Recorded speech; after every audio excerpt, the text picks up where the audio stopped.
এই আয়াতে 10টি রাত্রির কসম করেছেন। রইসুল মুফাসসিরিন আব্দুল্লাহ ইবনে আব্বাস রাদিয়াল্লাহু তাআলা আনহু সহ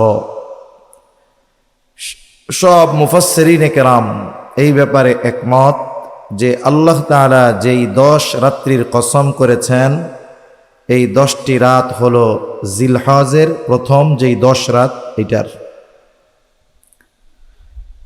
শুধুমাত্র যে মূল্য রাতের তা নয়, গোটা দশকেরই মূল্য। আমরা সিহা সিত্তার নাম শুনি, হাদিসের বড় বড় 6টি কিতাব, সবগুলার মধ্যেই হাদিসটা আসছে। হয়তো কোনোটার মধ্যে ভাষার একটু তারতম্য আছে, কথা কি বুঝতেছেন আপনারা?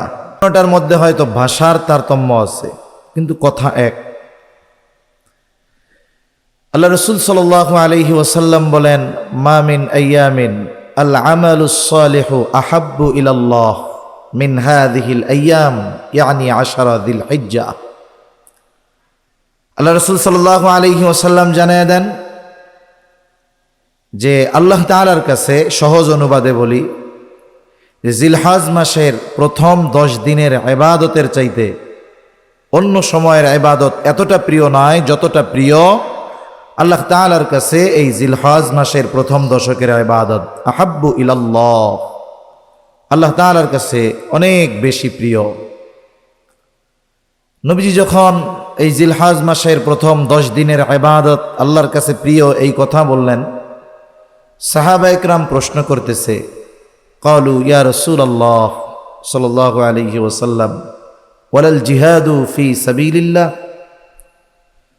এই 10 দিনে কেউ যদি আল্লাহর রাস্তায় জিহাদ করে, এই জিহাদের চাইতেও কি এই 10 দিনের আমল আল্লাহর কাছে বেশি প্রিয়? আল্লাহ রাসূল সাল্লাল্লাহু আলাইহি ওয়াসাল্লাম বললেন, ক্বালা ওয়ালাল জিহাদু ফি সাবিলিল্লাহ। সাহাবা ইকরামের এই প্রশ্নের জবাবে নবীজি বললেন, হ্যাঁ, যে আল্লাহ তাআলার কাছে এই 10 দিনের ইবাদত আল্লাহর রাস্তায় জিহাদ করার চাইতে বেশি প্রিয়। তবে ওই ব্যক্তির কথা ভিন্ন যে জান মাল নিয়ে বের হয়েছে কিন্তু সে আর ফিরে আসে নাই। তার মানে যিনি আল্লাহর রাস্তায় শহীদ হয়ে গিয়েছেন তার মর্তবা তো কত বেশি। সে ব্যতীত, যিনি শহীদ হয়েছেন তিনি ব্যতীত ওই সময়টাতে কেউ যদি আল্লাহর রাস্তায় জিহাদরত অবস্থায় থাকে, আর কেউ বাড়িতে আছে, গ্রামে আছে, ইবাদত করতেছে যথাযথভাবে, আল্লাহ তাআলার কাছে ওই সময় ওই জিহাদরত ব্যক্তির চাইতে ওই সময়ে যারা ইবাদত করতেছে তাদের ইবাদত আল্লাহর কাছে বেশি প্রিয়। সুবহানাল্লাহ।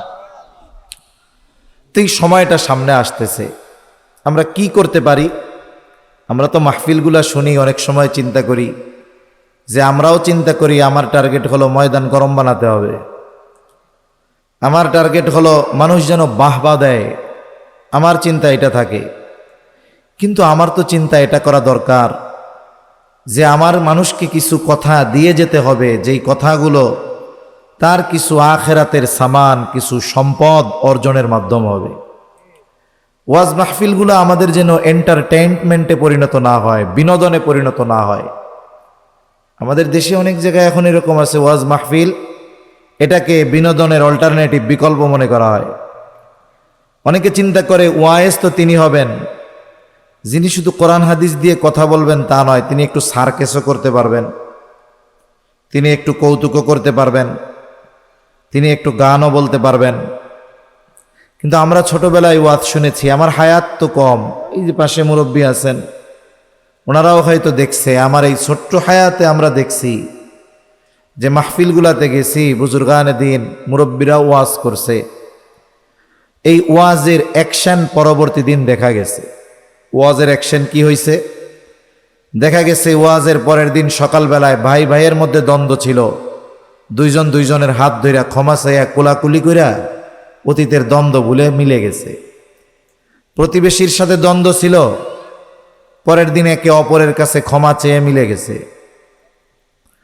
নামাজ পড়তো না, মসজিদে মুসল্লির সংখ্যা বাড়ছে, সুদ ঘুষ কমছে। কিন্তু এখন অনেক জায়গায় ওয়াজ মাহফিলের প্রভাব এমন হয়, যেই মসজিদ বা যেই প্রতিষ্ঠান কেন্দ্রিক মাহফিল হয়, মাহফিলের পরের ফজরের জামাতি হয় না। ফজরের জামাতও হয় না, এমন ঘটনাও আছে, নামাজও হয় না, সব ঘুমায়া বিবর। তাই ওয়াজ মাহফিলগুলো আমাদের জীবন পরিবর্তনের মাধ্যম বানানো দরকার, আখিরাতের সামান অর্জন করার মাধ্যম বানানো দরকার।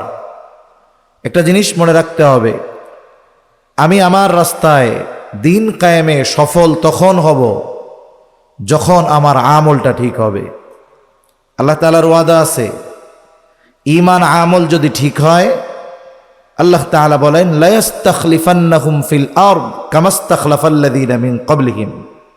আল্লাহ তাআলার ওয়াদা আছে, ঈমান আমল যদি ঠিক হয়, আল্লাহ ওয়াদা দিয়েছেন অতীতের মানুষদেরকে আল্লাহ তাআলা যেমন খেলাফত দিয়েছেন, ক্ষমতা দিয়েছেন, অনুরূপভাবে আল্লাহ তাআলা আমাদেরকেও দিবেন যদি আমাদের ঈমান আমল পাকা পোক্ত হয়।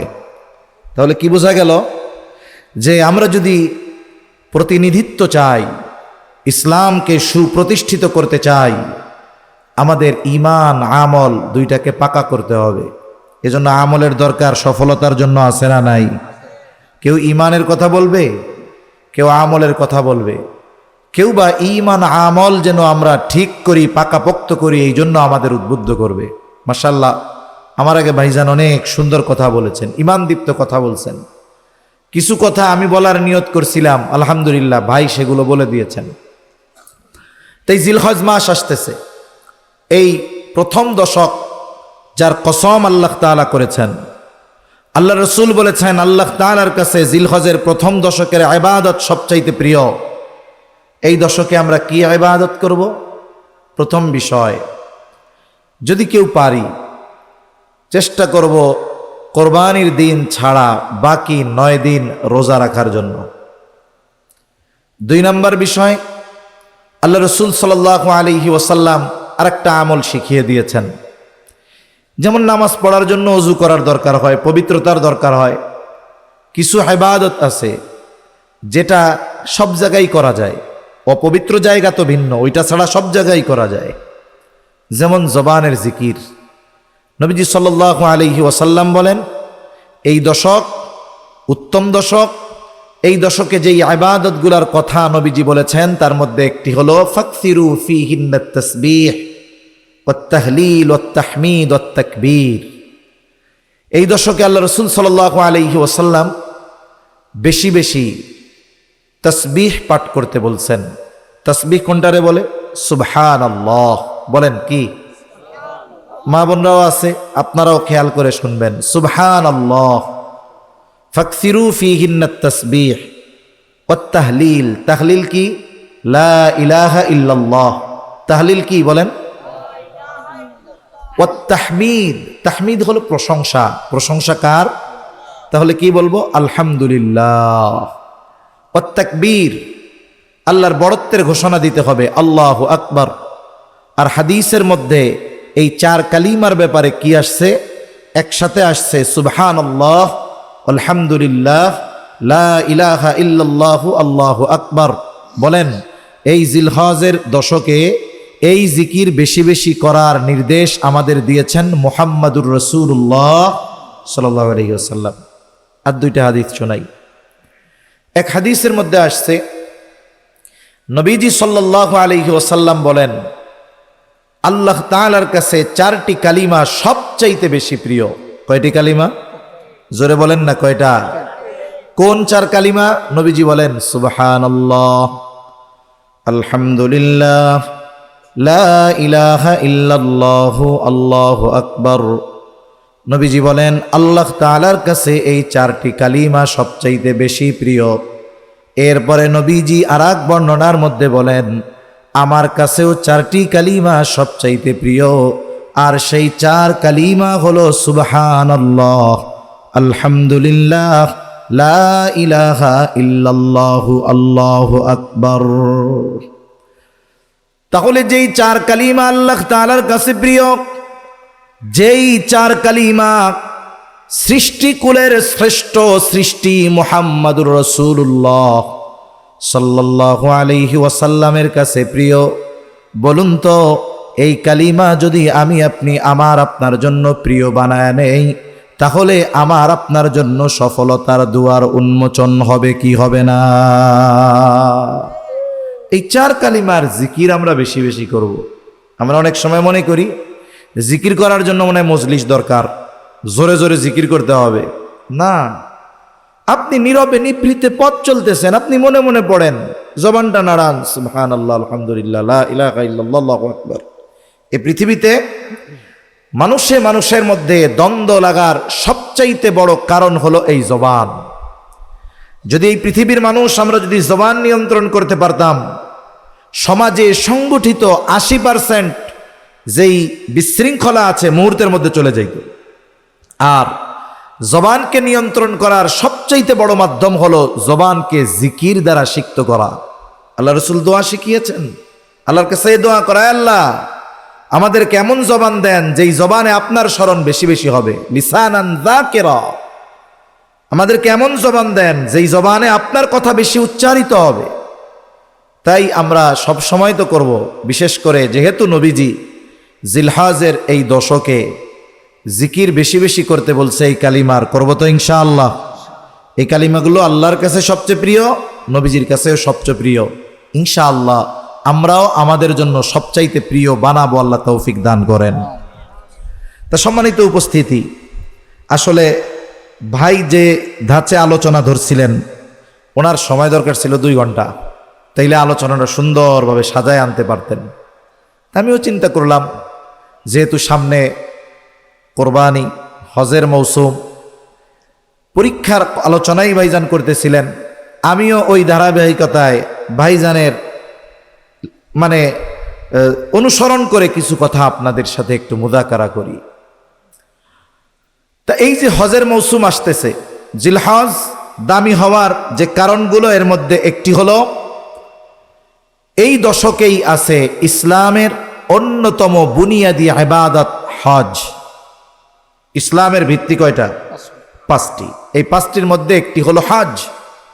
এটা কোন সময় করা হয়? যে কোনো টাইমে করলে হজ হবে না, করতে হবে নির্দিষ্ট সময়ে, নির্দিষ্ট স্থানে, নির্দিষ্ট আহকাম পালন করতে হবে, নাহলে হজ হবে না। তা একটা কথা মনে পড়লো, বাংলাদেশের মানুষ কত চিটিং আছে। এরকম একবার ওমরায় গেছি, ওই সময় আমাদের ওমরা খরচ হয়েছে 1,25-30,000 মনে হয়। উত্তরবঙ্গের এক মানুষ, উনি আমাদের সাথে একই ফ্লাইটে, বৃদ্ধ মানুষ, সরল সহজ মানুষ, বোঝা যাইতেছে। তো ওনারে জিজ্ঞাসা করলাম, চাচা ওমরা করলেন, কত খরচ হয়েছে? উনি বললেন 2 লক্ষ টাকা। ওই সময় হায়ার প্যাকেজ 1.5 লাখ টাকা লাগে, ঘড়ি টাওয়ারে থাকা যায় ওই সময়, 1.5 লাখ টাকা হইলে। রাখছে অনেক দূর, ইব্রাহিম খলিল রোড হাইটা হাইটা গেছে অনেক দূর। তা বলতেছে, বাবা হজ করার ইচ্ছা সামর্থ্য তো নাই। তা আমাদের মুআল্লিম হুজুর বললেন যে আপনি এই পয়সা খরচ করে এই উমরাটা করেন, তাহলে আপনার হজ আদায় হয়ে যাবে। এখন বলেন তো, ওই লোক গেছে যখন, তখন হজের সিজন না, ওনার খরচ যত হোক আর যা হয় হোক, হজ কি হবে? হজ হবে না। হজের নির্দিষ্ট সময় এই জিলহজ। আল্লাহ সুবহানাহু ওয়া তাআলা এই জিলহজ মাসে উম্মতে মুহাম্মাদির একেবারে বুনিয়াদি এক ইবাদত হজ আল্লাহ এই সময় এই মাসে ফরজ করেছেন। 2 নম্বর, এই মাসে ইসলামের অন্যতম শেহার, ইসলামের অন্যতম নিদর্শন কোরবানি। শরীয়তের পরিভাষায় যেটাকে আমরা কোরবানি বুঝি, সেটা জিলহজের 10 তারিখ, এরপরে 2 দিন একেবারে সূর্যাস্ত পর্যন্ত 12 তারিখ। এর মধ্যে যদি কারো কাছে নেশাব পরিমাণ সম্পদ হয়, তাহলে তাকে কোরবানি দিতে হবে। কিন্তু বলুন তো, এই যে নির্দিষ্ট 3 দিনের বাইরে কেউ যদি কোনো কোরবানি দেয়, ওটা স্বাভাবিক হতে পারে, কিন্তু শরীয়ত নির্দেশিত যেই কোরবানি, এটা এই নির্দিষ্ট সময়ের মধ্যে সংগঠিত করতে হবে। তাহলে কোরবানি, হজ, এটা উম্মতে মুহাম্মাদির করণীয় এক আমল।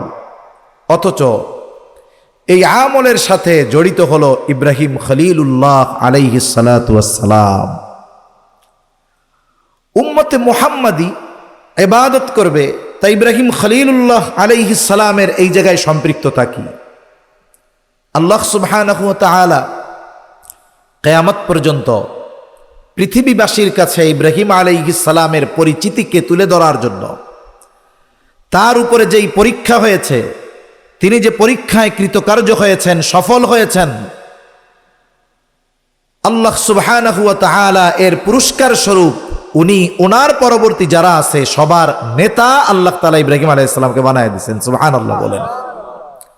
তাহলে এই হজ, কুরবানি, জিলহজ কেন্দ্রিক ইবাদতগুলোর সাথে সম্পৃক্ততা ওই ইব্রাহিম আলাইহিস সালাম থেকে। এটা আসলো কোথার থেকে? আমি বেশি কষ্ট আপনাদের দিব না, আশা করি খেয়াল দিয়ে শুনলে কথাগুলো বুঝতে সহজ হবে। আমাদের ইতিহাস জানা দরকার। যখন কোনো ব্যক্তি তার নিজের ইতিহাস জানে, নিজের জাতির ইতিহাস জানে, তখন সে যদি কোনো কঠিন মুহূর্তেও থাকে সে ভেঙে পড়ে না। আমরা মুসলমানেরা, আমরা আমাদের অতীত জানি না। আমরা যদি আমাদের অতীত জানতাম, ইতিহাস জানতাম, আজ থেকে মাত্র 100 বছর আগেও এই পৃথিবীর পরাশক্তি যাদেরকে বলা হয় আমেরিকা, এরাও মুসলমানদেরকে ট্যাক্স দেওয়া লাগতো 100 বছর আগে। অথচ 100 বছর পরে কি হলো? এই পৃথিবীতে সবচাইতে মজলুম জাতি হিসাবে পরিণত হয়েছে আমরা মুসলমানের। অথচ সংখ্যায় পৃথিবীতে আমাদের প্রায় 250 কোটি, বরং এর চেয়ে বেশি হবে, 200 কোটি মুসলমান হওয়ার পরেও, এত বিপুল সংখ্যক মানুষ থাকার পরেও আল্লাহ সুবহানাহু ওয়া তাআলা এই পৃথিবীর চালিকা শক্তি যেগুলো, এগুলো মুসলমানদের দান করেছেন। এই পৃথিবীর অর্থনীতি নির্ভর করে স্বর্ণের উপরে। আল্লাহ তাআলা মুসলমানদের অধীনে দিয়েছিলেন এইগুলা। এই পৃথিবীর চালিকা শক্তি তেল। একটু চিন্তা করে দেখেন, ইরান শুধু হরমুজ প্রণালী বন্ধ করে দিয়েছে, গোটা পৃথিবী স্থবির হয়ে গেছে, গোটা পৃথিবী থমকে গেছে। এটার নিয়ন্ত্রণ আল্লাহ মুসলমানদের হাতে দিয়েছিলেন। কিন্তু তাদের ওই গৌরবান্বিত ইতিহাস হয়তো জানা নাই। যদি আরবদেরও ইতিহাস জানা থাকতো, মুসলমানদেরও ইতিহাস জানা থাকতো, আজকে মুসলমান এই পৃথিবী শাসন করত। ওই আমেরিকা বলেন, রাশিয়া বলেন, ইউরোপের দেশগুলা বলেন, ওরা আমাদের পদচুম্বন করতে বাধ্য হতো। ঠিক কিনা বলেন?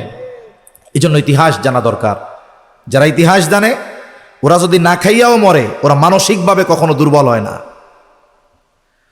তাই ইব্রাহিম আলাইহিস সালাতু ওয়াস সালাম মুসলিম মিল্লাতের পিতা। আর ইব্রাহিম আলাইহিস সালামের ব্যাপারে আল্লাহ তাআলা কোরআনুল কারীমে বলেন, وَإِذِ ابْتَلَى إِبْرَاهِيمَ رَبُّهُ بِكَلِمَاتٍ فَأَتَمَّهُنَّ قَالَ إِنِّي جَاعِلُكَ لِلنَّاسِ إِمَامًا। আল্লাহ সুবহানাহু ওয়া তাআলা ইব্রাহিম আলাইহিস সালামের রব ইব্রাহিম আলাইহিস সালামকে কিছু বিষয়ের পরীক্ষা নিয়েছেন। সাথে সাথে আল্লাহ তাআলা বলেন, এই পরীক্ষায় ইব্রাহিম আলাইহিস সালাতু ওয়াস সালাম কৃতকার্য হয়েছেন, পাশ হয়েছেন। পরীক্ষাগুলো কি? আমি লম্বা কথা বলবো না, পরীক্ষাগুলো শুধু একটা একটা বিষয় আপনাদের সামনে বলবো। ইব্রাহিম আলাইহিস সালামের পরীক্ষার সূচনা কোথার থেকে হলো? ওনার জন্ম ইতিহাসের দিকে আমি যাব না। ইব্রাহিম আলাইহিস সালাতু ওয়াস সালাম নমরুদ কর্তৃক নির্যাতিত হয়েছেন। তার জাতিকে শিরকে লিপ্ত থাকতে দেখে তিনি ব্যথিত হয়েছেন। এমনকি ওনার বাবা নিজেও ছিলেন মুশরিক। তিনি মূর্তি বানাইতেন, বাজারে বিক্রয় করতেন। ইব্রাহিম আলাইহিস সালাতু ওয়াস সালামের বাবা ছিল মুশরিক। ইব্রাহিম আলাইহিস সালাম ওনার বাবাকে তাওহীদের দাওয়াত দিয়েছেন, একত্ববাদের দাওয়াত দিয়েছেন। কিন্তু নিজের ঘরে ইব্রাহিম আলাইহিস সালাতু ওয়াস সালাম তার বাবার দ্বারা এই দাওয়াত তো কবুল হয় নাই, বরং ইব্রাহিম আলাইহিস সালামকে পাথর মেরে হত্যার মতো হুমকি তার বাবা দিয়েছে।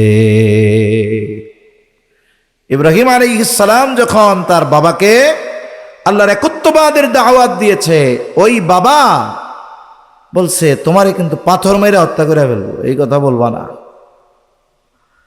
ইব্রাহিম আলাইহিস সালাম বাবাকে দাওয়াত দিয়েছেন, বাবা দাওয়াত গ্রহণ করে নাই। এরপরে তিনি তার সমাজের মানুষকে দাওয়াত দিয়েছেন। মুফাসসিরিনে কেরাম বলেন, ওই সমাজের মানুষ শুধু যে মূর্তি পূজা করত তা নয়, যারা মুশরিক দেখবেন তারা বড় বড় বস্তুর পূজা করে। গাছ যদি বড় একটা পায় পূজা করা শুরু করে দেয়।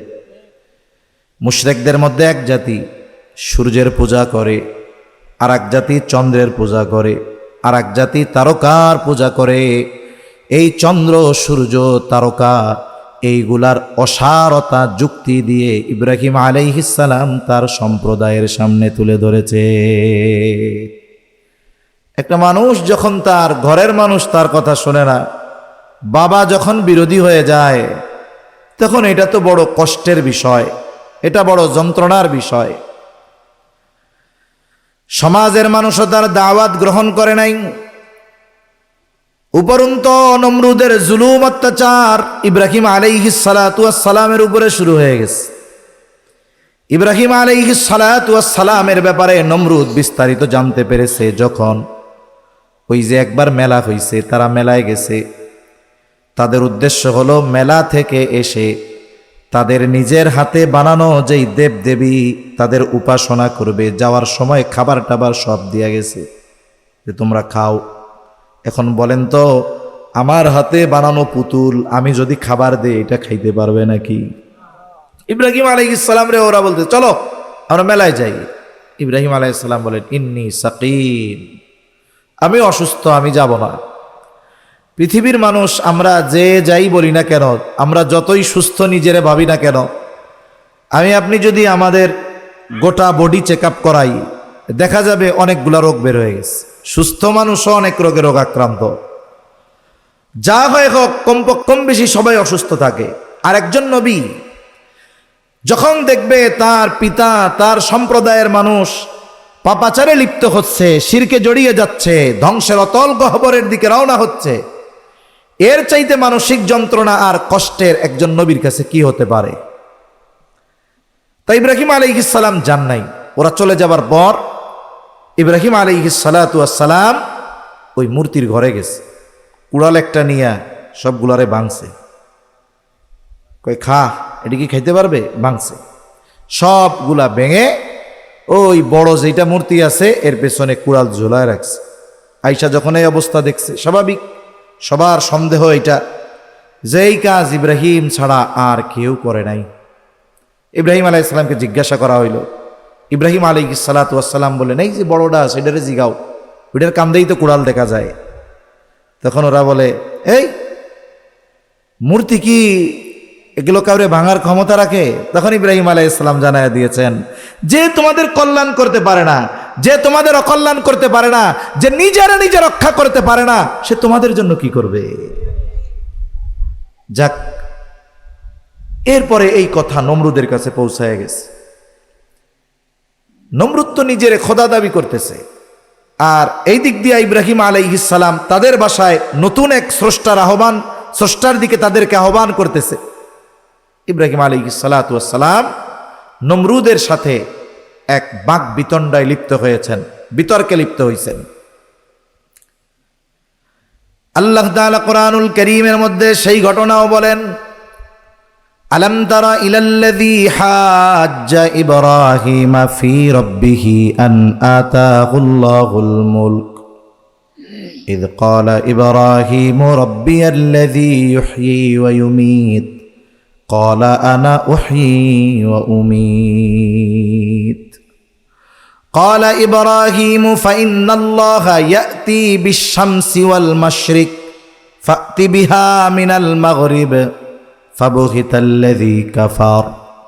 ইব্রাহিম আলাইহিস সালাম এইবার তার দ্বিতীয় পরীক্ষা, নমরুদের সাথে বিতর্ক।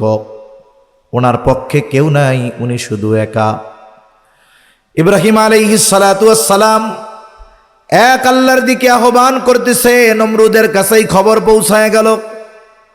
নমরুদ এবার ইব্রাহিম আলাইহিস সালামকে আল্লাহর ব্যাপারে জিজ্ঞাসা করতেছে, আলাম তারা ইলাল্লাযী হাজ্জা ইব্রাহিম ফি রাব্বিহি আন আতাহুল্লাহুল মুলক ইয ক্বালা ইব্রাহিম রাব্বিয়াল্লাযী ইউহয়ী ওয়া ইউমীত।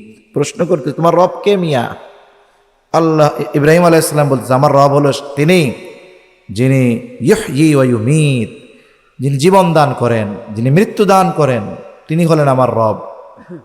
আনা উহয়ী ওয়া উমীত, আমিও তো মৃত্যু দেই, জীবন দেই। কেমনে দেয়? আমার আপনার রব তো একেবারে অস্তিত্বহীন অবস্থা থেকে অস্তিত্ব দেন। যেটার কোনো অস্তিত্ব নাই সেটাকে আল্লাহ অস্তিত্ব দেন, আবার যে জীবিত তাকে আল্লাহ মৃত বানায় ফেলেন। ওকে আমিও জীবন দেই আমিও মরণ দেই। কেমনে? তাফসীরের মধ্যে আসছে, ও ডাক দিছে, এই জেলখানা থেকে দুইজন ধইরা আনবা। একজন হলো যার কোনো অপরাধ নাই, ছাড়া পেয়ে যাবে। আর একজন হলো মৃত্যুদণ্ড প্রাপ্ত আসামি, যার মৃত্যুদণ্ড দেওয়া হবে এরকম আর একজনরে আনো। দুইজনরে আনছে। এবার বলে যাও, মৃত্যুদণ্ড যার ছিল ওরে বেকসুর খালাস, আর ওই যে যেটা নিরপরাধ দেও ওইটারে মেরে ফেলো। দেখছ, আমিও মৃত্যু দেই আমিও জীবন দেই, ওইটার মরার কথা ছিল ওইটারে বাঁচাই দিছি, আর ওর মরার কথা ছিল না ওরে বাঁচাই দিছি, মেরে ফেলছি। ইব্রাহিম আলাইহিস সালাম বলে আচ্ছা ঠিক আছে। ইব্রাহিম আলাইহিস সালাম বলেন, আমার রব তো পূর্ব দিক দিয়া সূর্য ওঠায়, তা তুমি এক কাজ করো, ফাতি বিহা মিনাল মাগরিব, বেশি বার লাগবে না, একবার এই সূর্যটা পশ্চিম দিক দিয়ে উঠাও। ফাবুহিতাল্লাযী কাফার, হতভম্ব হয়ে গেছে, কিছু করার নাই তো, এটা কি সম্ভব? সম্ভব না। দুনিয়ার নিজাম এরকম, যারা প্রভাবশালী থাকে তারা যখন যুক্তি তর্কে পারে না, অনেক সময় দেখবেন অনেক জায়গায় এমন আছে অন্যায় হচ্ছে, অপরাধ হচ্ছে, ভালো মানুষ এই অন্যায় অপরাধের বিরুদ্ধে সঠিক কথা সঠিক যুক্তির আলোকে বুঝাচ্ছে এটা অন্যায় এটা অপরাধ, কিন্তু যার ক্ষমতা আছে সে তো বুঝলেও বুঝবে না, কারণ তার অন্তরের মধ্যে রোগ। ফি কুলুবিহিম মারাদুন ফাযাদাকুমুল্লাহু মারাদা, ওর তো হেদায়েতের দরজা বন্ধ হয়ে গেছে, ওই ফেরাউনের মতো। ফেরাউন কি বুঝতো না যে আমাদের স্রষ্টা যিনি তিনি কে? যখন মূসা আলাইহিস সালাম ফেরাউনের কাছে গিয়ে রবের দাওয়াত দিছে, আরে কেমন ভাব, সে আল্লাহর ব্যাপারে জানেই না, সে পাল্টা বলতেছে, আয় রে ক্বালা ফামার রাব্বুকুমা ইয়া মূসা, আয় মূসা তোমাদের দুইজনের রব সে আবার কে? আনা রাব্বুকুমুল আলা, আমি হইলাম বড় রব, তোমরা আবার রব পাইলা কোথায়? অথচ তাফসীরের মধ্যে আসছে ফেরাউন নীরবে নিভৃতে নির্জনে গিয়ে পা উপরে দিয়ে মাথা নিচের দিক দিয়ে আল্লাহর কাছে কান্নাকাটি করত, আল্লাহ আমি দুনিয়া চাই, আমারে ক্ষমতা দেন, দুনিয়া চাই। আল্লাহ তাআলা তাকে এরকম পাওয়ার দিছে, নীল নদ তার কথায় প্রবাহিত হইতো, এত পাওয়ার আল্লাহ দিয়েছে। 400 বছরের জিন্দেগি, অসুস্থ হয় নাই কোনোদিন, সুস্থতার জিন্দেগি আল্লাহ দিছে। তাহলে জালেমরা যখন যুক্তি তর্কে পারে না তখন কি করে? তখন তাদের শক্তি প্রয়োগ করে, চিন্তা করে যে ওরে দুনিয়া থেকে বিদায় করে দিতে হবে, নাহলে কাজ হবে না। তাহলে দ্বিতীয় পরীক্ষা ছিল বিতর্ক, আল্লাহ তাআলা এই জায়গায় ইব্রাহিম আলাইহিস সালামকে জিতায়া দিছেন।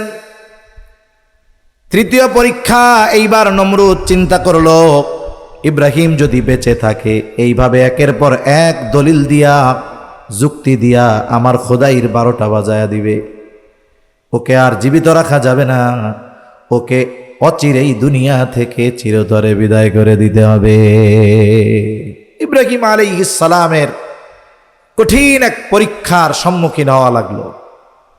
আবার বিষয়টা এরকম, দুনিয়াতে যারা হকের উপরে থাকে, সত্যের উপরে থাকে, এদেরকে মেরে ফেলার মাধ্যমেই যে হককে সত্যকে নিঃশেষ করে দেওয়া যায়, বিষয়টা এমন নয়। যদি এমনটা হতো যে পৃথিবী থেকে জালেমরা ইসলামকে মিটিয়ে দিতে পারবে, তাহলে দেখুন কত জুলুম, কত অত্যাচার, এত জুলুম অত্যাচার হয়েছে। তাতারিরা বাগদাদে এই পরিমাণ আক্রমণ করেছে, লিখিত কিতাব সব শেষ করে দিছে, লক্ষ লক্ষ মুসলমানদেরকে জালেমরা হত্যা করছে। অথচ বলুন তো, ইংরেজরা 200 বছর শাসন করেছে, উলামা একরামকে হত্যা করেছে, মাদ্রাসাগুলো বন্ধ করে দিয়েছে, কিন্তু বলেন তো, মানুষ মারা গেছে ঠিক, প্রতিষ্ঠান বন্ধ হয়েছে ঠিক, কিন্তু ইসলামকে কি শেষ করতে পেরেছে? কিয়ামত পর্যন্ত পারবে না। এটাই আমাদের সবচাইতে বড় আশার জায়গা। আমরা কি মনে করি, আমি শেষ হয়ে যাই, ইসলাম তো থাকবে। এজন্য যারা মনে করে যে আমরা ক্ষমতায় গেছি, মুসলমানদের শেষ করে দিব, ইসলাম শেষ হয়ে যাবে, মনে রাখতে হবে গেরুয়া বাহিনী কেন, গোটা পৃথিবীর সব শক্তি নিয়েও যদি চেষ্টা করে, ইসলামকে কেউ ধ্বংস করতে পারবে। মূল টার্গেট ইসলাম, কিন্তু ইসলামকে শেষ করা সম্ভব নয়, কারণ ইসলাম যদি না থাকে এই দুনিয়ায় গরুর মুত খাওয়ারও সুযোগ থাকবে না, ঠিক কিনা বলে? আল্লাহ তাআলা এই দুনিয়ার ঠিক রাখেন কেন? সহিহ মুসলিমের হাদিস, আল্লাহর নবী সাল্লাল্লাহু আলাইহি ওয়াসাল্লাম বলেন, এই পৃথিবীতে যতদিন পর্যন্ত আল্লাহ আল্লাহ বলার মতো একজন ব্যক্তিও থাকবে, ততদিন পর্যন্ত আল্লাহ তাআলা এই পৃথিবীকে শেষ করবে না। কারণ ওই ব্যক্তি মুসলমান, ওই ব্যক্তির কারণে পৃথিবী টিকে আছে। এজন্য একজন মুসলমানের অনেক দাম। তাই আমরা পেরেশানি মুক্ত থাকতে পারি এই হিসাবে, আমাদের যদি মেরেও ফেলে, ইমানের উপরে যদি থাকি শহীদ হব, কিন্তু ইসলাম ধ্বংস হবে না। তাই তো কিয়ামত মুসলমানদের উপরে সংগঠিত হবে না, আলহামদুলিল্লাহ বলেন। কিয়ামত সংগঠিত হবে কাফেরদের উপর। কিয়ামত যখন সংগঠিত হবে, গোটা পৃথিবীতে একজনও ইমানদার থাকবে না, যারা থাকবে সব কাফের। এইবার ইব্রাহিম আলাইহিস সালাতু ওয়াস সালামকে শেষ করে দেওয়ার নিমিত্তে নমরুদ বিশাল এক অগ্নিকুণ্ড বানাইল। কোন মুফাসসির বলেন এই অগ্নিকুণ্ডের তীব্রতা এত বেশি ছিল, 2 মাইল উপর দিয়েও যদি কোনো পাখি উড়ে যাইত, আগুনের তাপে পাখনা পুড়ে ওই আগুনের কুণ্ডলীর মধ্যে পড়ে যাইত।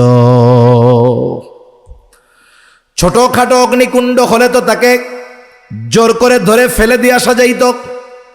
বিশাল অগ্নিকুণ্ড, কাছে যাওয়ার মতো কোনো উপায় নাই। কেমন করে এই আগুনের মধ্যে ইব্রাহিমকে ফালানো যায়? পরামর্শ হচ্ছে কেমনে ফালানো যায়। একজন এক ধরনের পরামর্শ দেয়। একজন পরামর্শ দিল চরকা বানাও, চরকি বানাও, এটার সাথে বাঁধবা, অনেকজন মিলে সর্বশক্তি দিয়ে এটাকে ঘুরাইবা, একটা সময় ছাইড়া দিবা, আর সে ওই ঘূর্ণের গতিতে দূরে গিয়া সে ওই অগ্নিকুণ্ডের মধ্যে পড়বে। ইব্রাহিম আলাইহিস সালামের ব্যাপারে এরকম চরকা বানানো হইল। ইব্রাহিম আলাইহিস সালামকে ওই চরকায় করে আগুনের মধ্যে নিক্ষেপ করা হলো। বলুন তো, আগুন যিনি সৃষ্টি করেছেন তিনি কে? জোরে বলেন না কে? আগুন যিনি সৃষ্টি করেছেন তিনি হলেন আমার আপনার রব আল্লাহ। আগুনে হাত দিলে হাত পুড়ে যায়, পা পুড়ে যায়, গা পুড়ে যায়। পোড়ার মূল কারণ হলো আল্লাহ তাআলার আদেশ আছে তাই পড়ে। কিন্তু আল্লাহ তাআলা যদি আগুনকে নিষেধ করে দেয়, বলুন তো গোটা পৃথিবীর যত শক্তিশালী অগ্নি হোক না কেন, আগুন হোক না কেন, পোড়ানোর ক্ষমতা ওই আগুনের আছে নাকি? ওরা মনে করতেছে যে ইব্রাহিম আলাইহিস সালামকে তো ফালায়া দিছে আগুনের মধ্যে, সে তো শেষ। কিন্তু আগুন তো আল্লাহ তাআলার আজ্ঞাবহ, আগুন তো আল্লাহ তাআলার আদেশ মান্য করে। আল্লাহ সুবহানাহু ওয়া তাআলা এই আগুন থেকে ইব্রাহিম আলাইহিস সালামকে হেফাজত করছে। আল্লাহ রাব্বুল আলামিন আগুনকে নির্দেশ দিয়েছে, কুলনা ইয়া নারু কুনি বারদান ওয়া সালামান আলা ইব্রাহিম। আল্লাহ তাআলার আদেশ, হে আগুন তুমি ইব্রাহিমের জন্য শান্তিদায়ক ঠান্ডায় পরিণত হয়ে যাও। বেশি ঠান্ডা এটাও কষ্টের, গরম এটাও কষ্টের, শান্তিদায়ক ঠান্ডায় পরিণত হয়ে যাও। ওই আগুন জ্বলতেছে বাহির দিয়া, তারা ভাবতেছে ইব্রাহিম মনে হয় পুড়ে শেষ, কিন্তু আল্লাহ তাআলা ওই আগুনকে ইব্রাহিম আলাইহিস সালামের জন্য শান্তিদায়ক জায়গা বানায়া দিছে। দীর্ঘদিন ওই আগুনের মধ্যে থাকছে, ইব্রাহিম আলাইহিস সালামের একটা পশমও পড়ে নাই। এখন চিন্তা করতেছে মারতে তো পারলাম না, তাইলে এটার দেশ থেকে খেদায়া দেই। ওই সময় ইব্রাহিম আলাইহিস সালাম, ওনার বিবি, আরেকজন হযরত লূত আলাইহিস সালাম ওনার ভাগিনা, উনিও নবী, এই 3 জন মাত্র ঈমান আনছে, আর কেউ ঈমান আনে নাই, আর সব বেঈমান। দেশান্তর করে দেওয়া হলো। ইব্রাহিম আলাইহিস সালাম রওনা হয়ে গেলেন, কোন দিকে চলবেন? ইব্রাহিম আলাইহিস সালাম আল্লাহ তাআলার কাছে দোয়া করেন, ক্বালা ইন্নী যাহিবুন ইলা রাব্বি সায়াহদিন। কোথায় যাবেন? ইব্রাহিম আলাইহিস সালাম আল্লাহকে বলেন, আমি আমার প্রভুর উদ্দেশ্যে যাত্রা করলাম, তিনি আমাকে পথ দেখাবেন। আমার গন্তব্য কোথায়, আমার পথ কোথায় আমিও তো জানি না। আমার পথ আমাকে যিনি প্রদর্শন করবেন তিনি কে? তাহলে দেখুন, বাবার থেকে কঠোর হুমকি, ওই পরীক্ষায় পাস। নমরুদের সাথে বিতর্ক, পাস। নমরুদ অগ্নিকুণ্ডের মধ্যে ফালায়া দিল, এই পরীক্ষায় পাস। এইবার হিজরত করা লাগতেছে, দেশ ছাড়া লাগতেছে। মুখে কোনো কষ্ট নাই যে আমার রব আমাকে পথ দেখাবেন, রওনা হয়ে গেছেন। বলে এই ক্ষেত্রেও পাস। এরপরে কি হইল? এরপরে আর একটা কঠিন পরীক্ষা। এই যে আমরা খাতনা করি, মুসলমানরা আমরা কি করি? খাতনা করি না? এটা ইব্রাহিম আলাইহিস সালাম থেকে সূচনা। ওনার বয়স যখন 80 বছর, কয় বছর? 80 বছর। আল্লাহ তাআলা নির্দেশ দিয়েছেন, ওই সময় উনি ওনার খাতনা নিজে করছেন। কত কষ্ট! আল্লাহর আদেশ মান্য করতে গিয়ে কোনো ধরনের কোনো কিলোকাল নাই, কোনো চিন্তা নাই যে আমার রব আদেশ করছে, সাথে সাথে খাতনা করে ফেলছেন।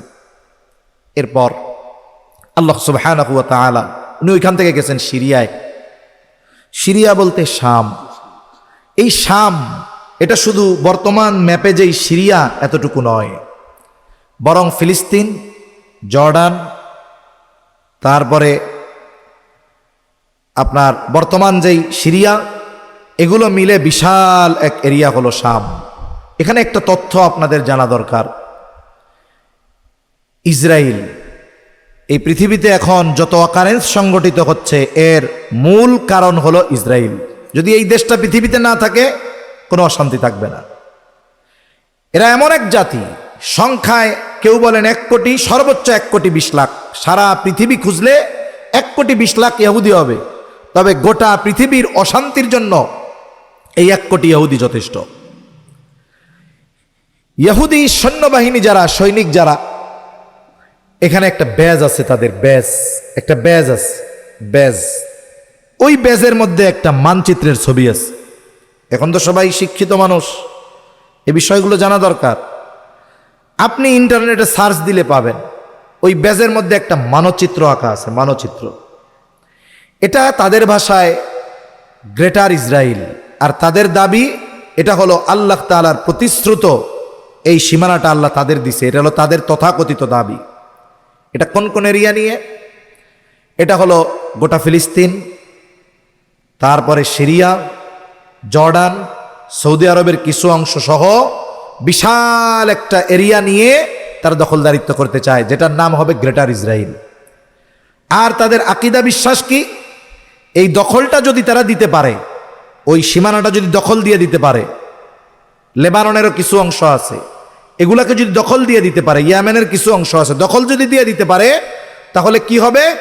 বলে তাদের যে ওই প্রতিশ্রুত মসিহে দাজ্জাল আসবে, গোটা পৃথিবীতে তাদের রাজত্ব, শ্রেষ্ঠত্ব হবে, এটা প্রতিষ্ঠিত হওয়ার জন্য আগে গ্রেটার ইসরায়েল প্রতিষ্ঠা করা দরকার। এটা তাদের একটা তথাকথিত দাবি।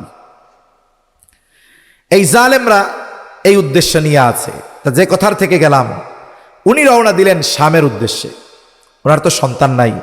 পথিমধ্যে লম্বা ঘটনা আছে, আমি এই ঘটনার দিকে যাব না। উনি এক জায়গা থেকে ওই যে জালেম বাদশার হাতে পড়ছিলেন, জালেম বাদশার ওই জায়গায়ও ইব্রাহিম আলাইহিস সালামকে আল্লাহ তাআলা পরীক্ষায় উত্তীর্ণ করেছেন। উনি একজন খাদেমা দিয়েছিলেন।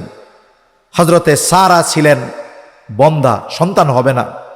উনি চিন্তা করলেন যে আমার যেহেতু সন্তান হবে না, তাইলে আমি এই যে খাদেমা দিয়েছে আমাকে, এটাকে ইব্রাহিম আলাইহিস সালামের সাথে বিবাহ দিয়ে দেই। ওনার নাম হলো হাজেরা, আমরা বলি, হাদিসের মধ্যে আসছে হাজার, ওনার নাম হাজার আলাইহিস সালাম।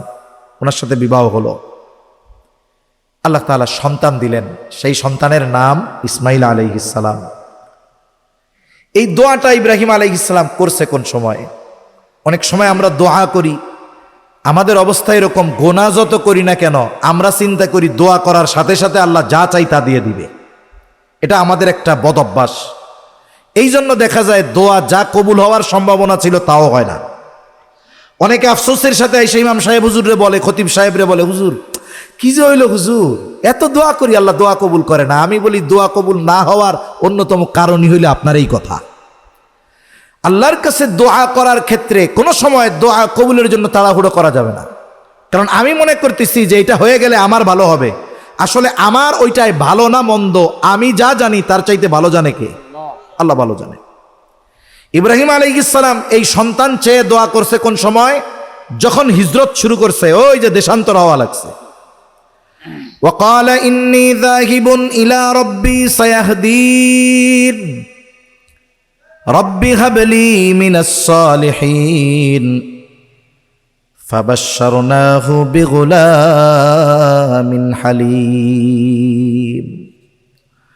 উনি দোয়া করেছে, ও রব, আমাকে আপনি একজন নেককার সন্তান দেন।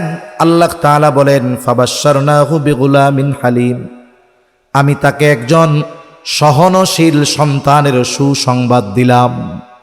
তার মানে দোয়া কবুলের সাথে সাথে কবুল হইছে, দিয়ে দিয়েছে এমন নয়, বরং দোয়া কবুল হয়েছে, কিন্তু আল্লাহ তাআলা এই বিষয়টা আরো পরে দিয়েছে। মুফাসসিরিনে কেরাম বলেন, যখন ইসমাঈল আলাইহিস সালামের জন্ম হয়েছে তখন ইব্রাহিম আলাইহিস সালাতু ওয়াস সালামের বয়স ছিল ৮৬ বছর। কত বছর? ৮৬ বছর। প্রথম সন্তান। আল্লাহ তাআলার কাছে কত কামনা বাসনার পরে এই সন্তান আসছে। এইবার এই সন্তান দুনিয়ায় ভূমিষ্ঠ হলো। আল্লাহ তাআলা ইব্রাহিম আলাইহিস সালামের জীবনের অন্যতম শ্রেষ্ঠ পরীক্ষা শুরু করে দিলেন। আল্লাহ তাআলার ইচ্ছা হলো, ওই যে নূহ আলাইহিস সালামের মহাপ্লাবনের সময় বাইতুল্লাহ ওইটা ক্ষতিগ্রস্ত হয়েছে, বন্যার পানিতে ওই ঘর ধ্বংস হয়ে ওই জায়গায় একটা উঁচু বালুর ডিবি ছাড়া আর কোনো কিছু নাই। আল্লাহ তাআলার ইচ্ছা ছিল যে ওই ঘরটা তিনি ইব্রাহিম আলাইহিস সালাম আর তার সন্তান ইসমাঈল আলাইহিস সালামের মাধ্যমে পুনর্নির্মাণ করাবেন। এটা তো আর ইব্রাহিম আলাইহিস সালাম তখন জানে না। আল্লাহ তো বলছে যে আপনারে তো আমি সারা পৃথিবীর জন্য নেতা বানায়া দিব। ওয়াইযিবতালা ইব্রাহিম রাব্বু বিকালিমাতিন ফাআতাম্মাহুন ক্বালা ইন্নী জাঈলুকা লিন-নাসি ইমামা। এই নেতৃত্ব আল্লাহ কিভাবে দিচ্ছেন, স্টেপ বাই স্টেপ পরীক্ষার পরে নেতৃত্ব আল্লাহ দিয়েছেন। যে কোনো জায়গায় দেখবেন অনেক সময় বলে না অমুক নেতা পরীক্ষিত নেতা, এটা তার কষ্ট পরিশ্রমের ফসল, আজকে তার এই পদ পদবি, বলে না এরকম? আজকে যে নেতৃত্বের আসনে বসেছেন এটা তো অনেক তিতিক্ষা পরীক্ষায় পাশ করে পরীক্ষিত বন্ধু, পরীক্ষিত নেতা, পরীক্ষিত সহকর্মী আল্লাহ তাআলা সন্তান দিছে। আমাদের অঞ্চলগুলাতে অনেক সময় দেখি যে অনেকের অনেক পরে আল্লাহ বাচ্চা দেয়।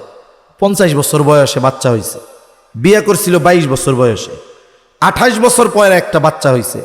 বলেন তো স্বাভাবিকভাবে এই বাচ্চার জন্য মোহাব্বত ভালোবাসা বেশি না কম? অনেক বেশি থাকে।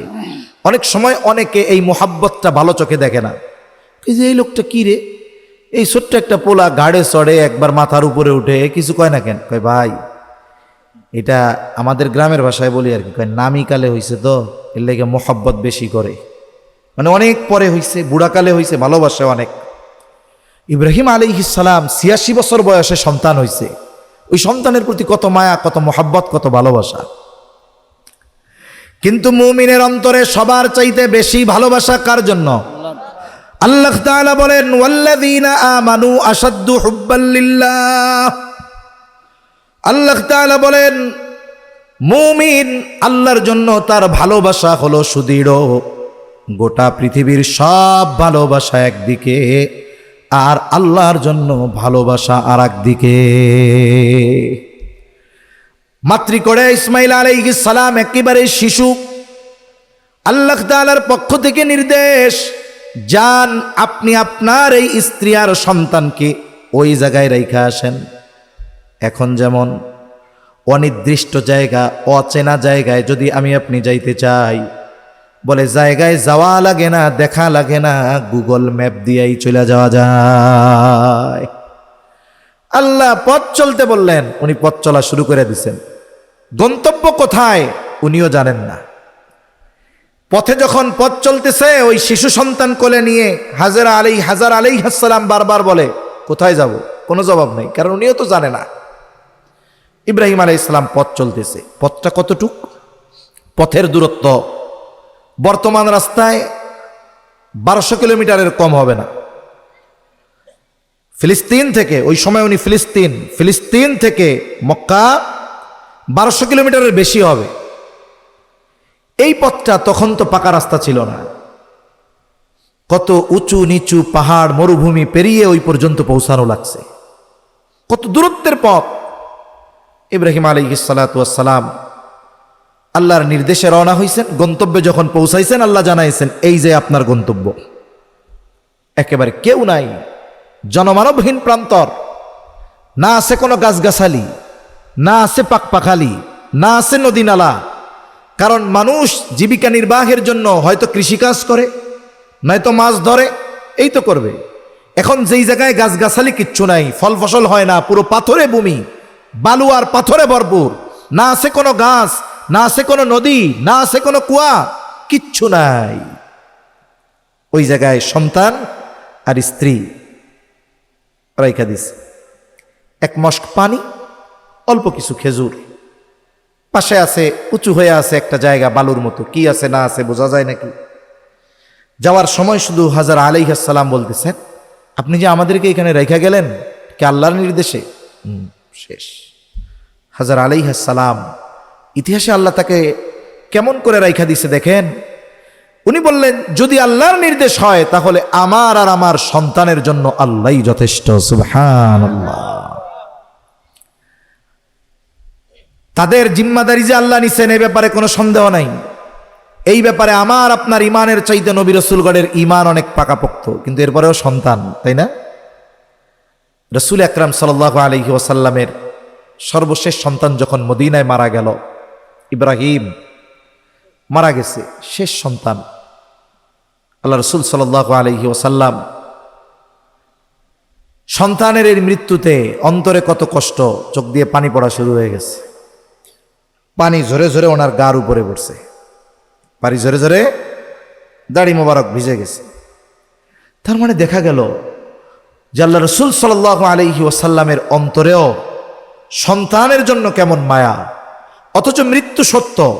এই সন্তান যে পিতামাতার জন্য বড় নেয়ামতের কারণ সব নবীজি জানেন, আমাদের জানাইছেন, কিন্তু এরপরেও নিজের সন্তানের মৃত্যুতে নবীজির অন্তরে কষ্ট লেগেছে কি লাগে নাই?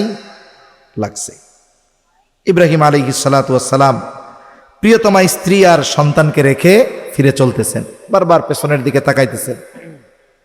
সর্বশেষ যখন চোখের আড়াল হয়ে গেছে, একটা উঁচু জায়গায় উনি দাঁড়াইছেন।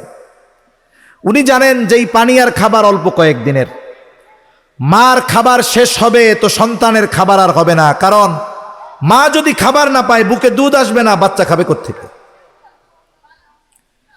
ইব্রাহিম আলাইহিস সালাম আল্লাহ তাআলার কাছে এইবার একটা উঁচু জায়গায় দাঁড়িয়ে দুহাত তুলে দোয়া করতেছেন। আল্লাহ তাআলা সেই দোয়ার কথা কোরআনে জানায়া দেন, রব্বানা ইন্নী আসকানতু মিন যুররিয়্যাতি বিওয়াদিন গায়রি যী যারইন ইনদা বাইতিকাল মুহাররাম রব্বানা লিয়ুকিমুস সালাতা ফাজআল আফইদাতাম মিনান নাসি তাগওয়ি ইলাইহিম ওয়ারযুকহুম মিনাস সামারাতি লাআল্লাহুম ইয়াশকুরুন। কঠিন পরীক্ষা, সন্তান আর স্ত্রীকে রেখে আসছে নির্জন মরুভূমি, পাথুরে জমিন, না আছে কোনো জনবসতি, না আছে ফল ফসল, না আছে গাছগাছালি, কিছুই তো নাই। অল্প কিছু খেজুর আর পানি দিয়ে আসছে। আল্লাহ তাআলার কাছে ইব্রাহিম আলাইহিস সালাম দোয়া করলেন, ও আমার রব, আমি আমার সন্তানকে আপনার সম্মানিত ঘরের কাছে এমন এক জায়গায় রেখে গেলাম যেখানে কোনো ফল ফসল নাই। আয় আল্লাহ, এখানে তাদের রেখে গেলাম, তারা যেন সালাত কায়েমকারী হয়, তারা যেন নামাজি হয়। এখানে একটা বিষয় শিক্ষণীয়, সন্তান শুধু বড় হওয়ার পরেই যে তাকে নামাজের আদেশ দিতে হবে তা নয়, বরং ওই সন্তান যখন ছোট্ট থাকবে, মাতৃ করে থাকবে, ওই সময় থেকেই আল্লাহর কাছে সন্তান যেন নামাজি হয় এই দোয়া করতে হবে।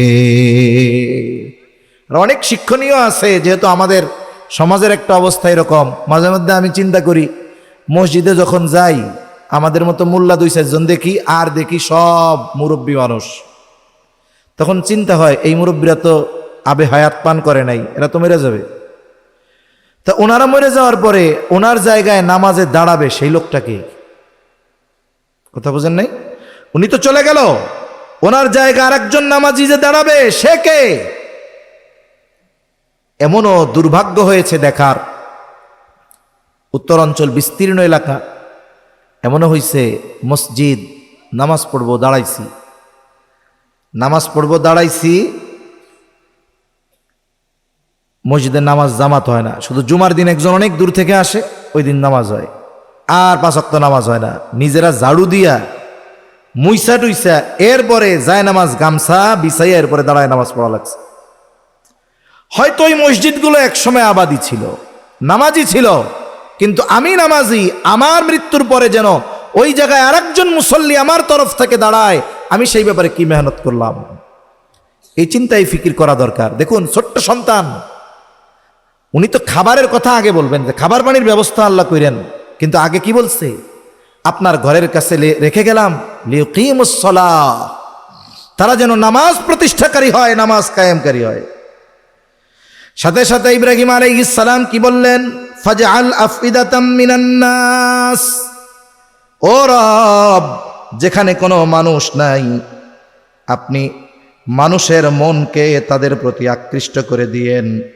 শুধু তাই না, তাহউই ইলাইহিম ওয়ারযুকহুম মিনাস সামারাত লাআল্লাহুম ইয়াশকুরুন, আপনি তাদের জন্য ফল ফলাদির দ্বারা জীবিকার ব্যবস্থা করে দিয়েন, যাতে তারা আপনার শকর গুজার বান্দা হয়। মুফাসসিরিনে কেরাম বলেন, এই যে দোয়াটা করছে কি, ও রব আমার স্ত্রী সন্তান এমন নির্জন এক জায়গায় রেখে গেছি যে কিচ্ছু নাই, আপনার মহিমান্বিত ঘর এইখানে আছে, আপনি তাদেরকে নামাজি বানায়েন, তাদের প্রতি মানুষকে আপনি আকৃষ্ট করে দিয়েন, তাদের ফল ফলাদি দ্বারা তাদের জীবিকার ব্যবস্থা করে দিয়েন, যাতে তারা কৃতজ্ঞতা প্রকাশকারী হয়। মক্কা এমন একটা শহর, উনি তো আছেন একটু নিচে, উনি উপরের দিকে তাকাইলেন। মুফাসসিরিনে কেরাম বলেন 2টা বিষয় হতে পারে, একটা হলো দূরত্বের কারণে মনে হচ্ছিল ওই জায়গায় পানি থাকতে পারে। পাহাড়ে, আমাদের দেশে পার্বত্য অঞ্চলে সমুদ্র তো অনেক নিচে, সমুদ্র থেকে অনেক উপরে পাহাড়ের মধ্যে বড় বড় লেক আছে, দেখা যাবে সমুদ্র পৃষ্ঠ থেকে 1 কিলোমিটার উপরে, কিন্তু ওই জায়গায় পানি আছে। কাপ্তাই লেক স্বাভাবিক সমুদ্র পৃষ্ঠ থেকে অনেক উঁচু, কিন্তু অনেক পানি, অনেক পানি, ভালো পানি, স্বচ্ছ পানি, লম্বা সফর করে ওই জায়গায় মানুষ নৌকায় যাওয়া লাগে, অথচ ওই যে পানি লেক ওইটা পুরো পাহাড়ের উপরে। তা দূর থেকে ওনার মনে হচ্ছে ওই জায়গায় মনে হয় পানি আছে, অথবা উনি চিন্তা করলেন যেহেতু বাইতুল্লাহ যেই জায়গায়, ওই জায়গায় তো ওনাদেরকে রাইখা গেছে পাশে, আর সবচেয়ে কাছে হলো সাফা, উনি চিন্তা করলেন আমি উঁচু পাহাড়ে যাই, উঁচু থেকে হয়তো কোনো পানি পুনি বা কিছুর সন্ধান পাওয়া যেতে পারে।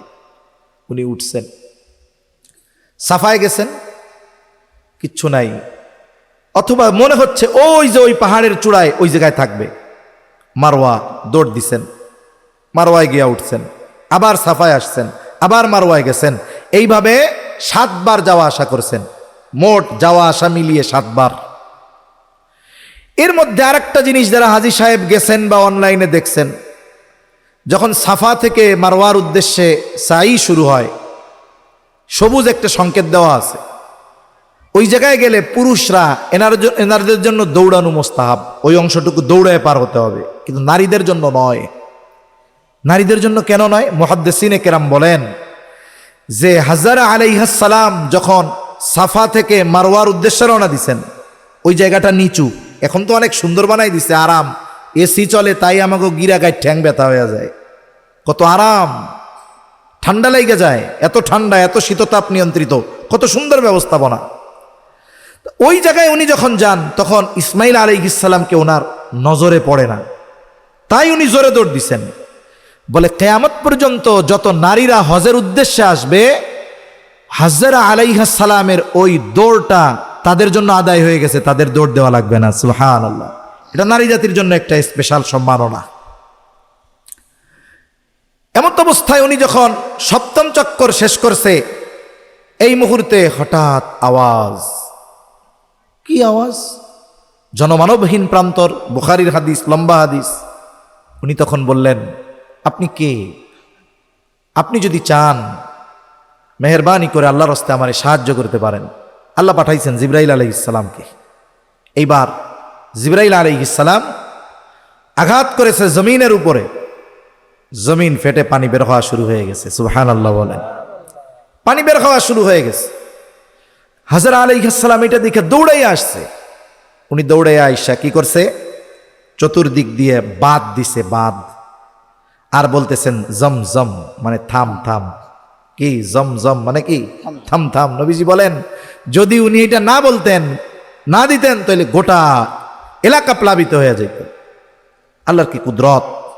জমজমের তো আলাদা এক ফজিলত, ওইদিকে আমি আর যাব না। দোয়া কি? এক নাম্বার, মানুষ বেঁচে থাকার জন্য খাবারের চাইতে স্বাভাবিক নিজামে পানির জরুরত বেশি। খাবারের জন্য কি? বেঁচে থাকার জন্য খাবারের চাইতে পানির জরুরত বেশি। আপনারা যদি সুন্দর মতো বাইসে থাকার জন্য পানি বাদ দিয়া এক হাড়ি সিঁড়া দিয়া কই এটা খাইয়ে আপনি বাইসে থাকেন, 3 দিনের মাথায় আর বাইসে থাকার উপায় নাই।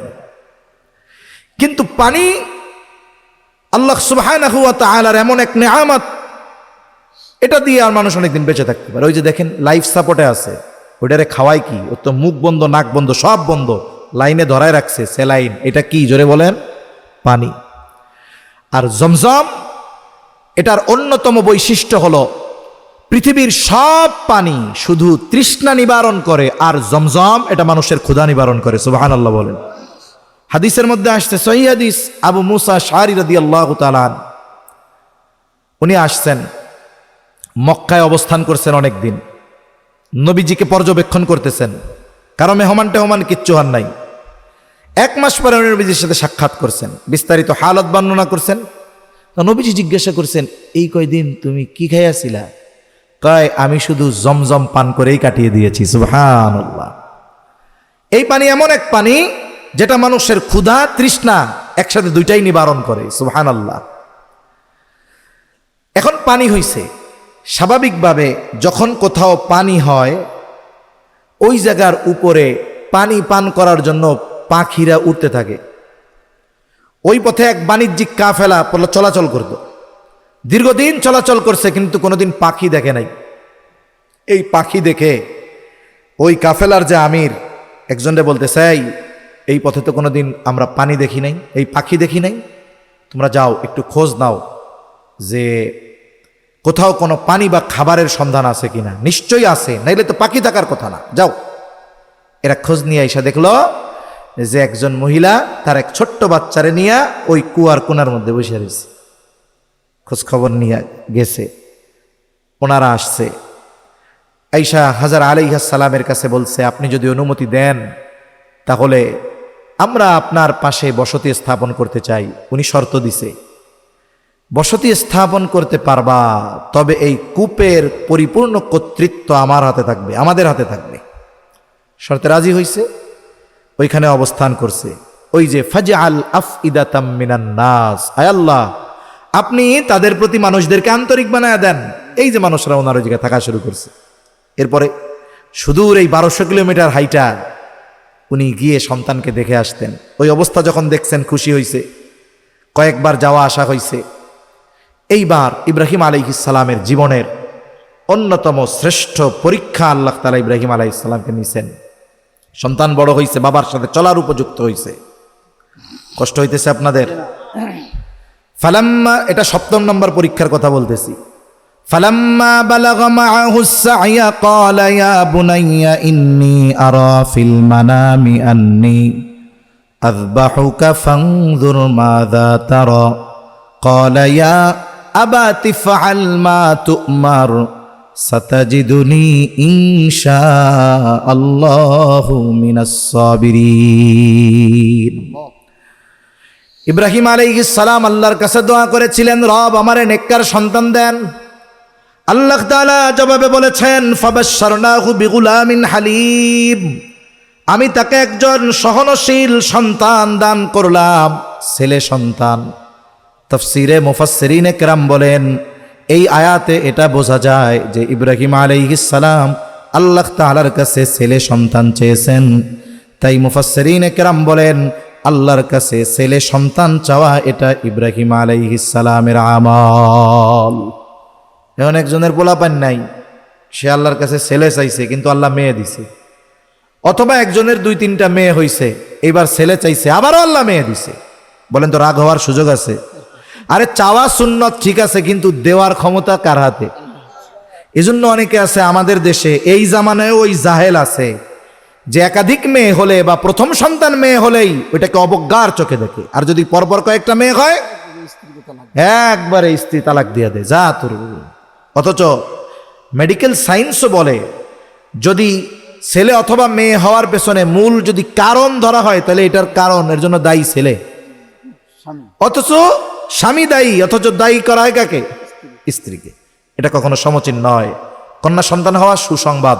বলেন আপনাদেরকে যদি কেউ সুসংবাদ দেয় আপনারা কি রাগ হবেন না খুশি হবেন?